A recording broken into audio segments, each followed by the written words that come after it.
صرف دې ته ګورئ چې زما عزت زما د پی ټي آی ورونه دي ما نه خفه کېږي، زما د سر تاجونه دي، زما د کلمې رور دی.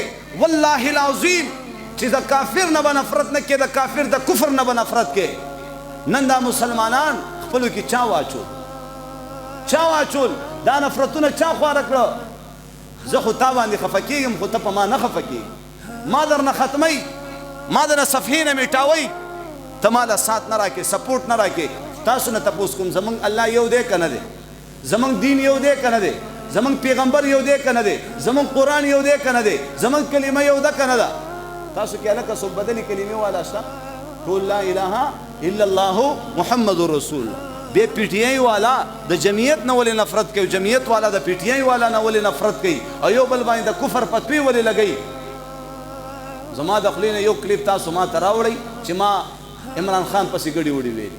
ما عمران خان ته چې کوم دی ذاتیات د هغې زما عزتمندو، او زه په سوله پوسټونه زه تا ته ښیم، په زرګونه پوسټونه چې تا زما د عالم پټکې او د عالم دا سر دې راخستی دی او په خنزیر دې لګولی، تا زما د عالم سر راخستی سره د ګیرې او د پټکي په یو سپي دې لګولی دی، په یو ډمې په یو بدن دې لګولی دی، په یو بربنډې ښځې دې لګولی دی. ته به الله له څه جواب ورکړې؟ دا خو په سوشل میډیا پروت دی. نو په ایمان زه په تا خفه کېږم که نه خفه کېږم؟ زه په تا خفه کېږم، والله العظیم زه په تا خفه کېږم. ورونو د الله د رضا دپاره انشاءالله چې د خپلو علماو پسې به ګډې وډې نه وایو انشاءالله. ما درته ویلې چې د ملک او پاکستان دپاره او د پاکستان د عوام دپاره او د دین اسلام دپاره څوک خیر غواړي، دعا تم کوه زم کوم چې الله دا د پاکستان حکمرانان جوړ کړي. ټیک شو که نه؟ خبره ختمه. یا الله د پاکستان دپاره، د پاکستان عوامو دپاره او د دین اسلام دپاره ایک نمبر کې څوک خیر غواړي، یا الله زمونږ حکمرانان جوړ. تا اوسه پورې دا دعا کړې ده؟ نو دا اکثریت زه دا خبره کوم چې په یو ځنګل کې درې غواګانې، زما محترمو چې کله زمری راغی چې دا درې واړه په یو وخت کې ښکار کول ماتول دا مشکل کار دی. په دې مثال به تاسو پوه شئ. دا درې واړه غواګانې ماتول مشکل کار دی.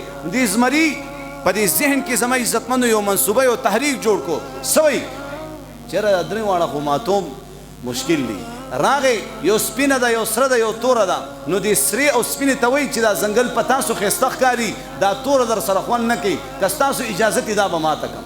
راغی او هغه توره یې ماته کړه. بیا زما عزتمندو هغه سپینې ته وایي، سپینې غوا ته، چې دا ځنګل په تا ښایسته ښکاري، دا سره در سره خوند نه کوي. بیا روغنته کې سره ماته کړه چې سپینه یوازې شو، هغې له همدا زول.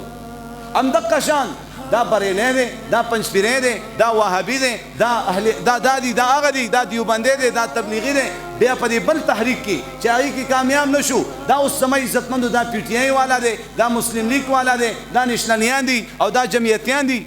په دې نفرتونو کې په یو کور کې د یو مور او پلار نه پیدا، یو به زما عزتمندو په یو پارټۍ کې، بله به په بل پارټۍ کې، په کور کې به هم اور بلي، د یو بل نه به نفرتونه کېنې. په دې خبرو کې به نه راځو انشاءالله. ټیک ده که نه؟